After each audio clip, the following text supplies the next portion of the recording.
For the most part, there are three different types of shoulder dislocations, or three different types of situations where a shoulder will dislocate.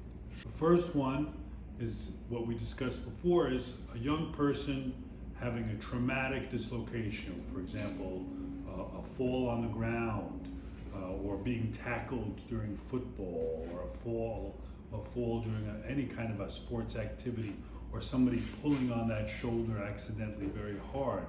That shoulder can dislocate. The shoulder usually dislocates in a traumatic setting in young people, usually dislocates forward or anterior. When I talk about young people, it's never an exact age range.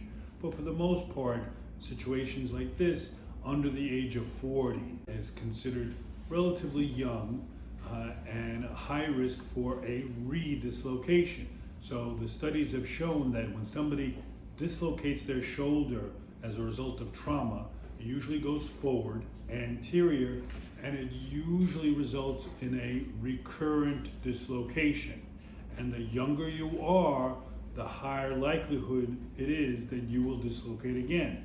For example, if you're under the age of 20, if you're 18 or 17 years old, and you have a traumatic dislocation, the chances of you dislocating again and recurrently is probably in the mid-90s.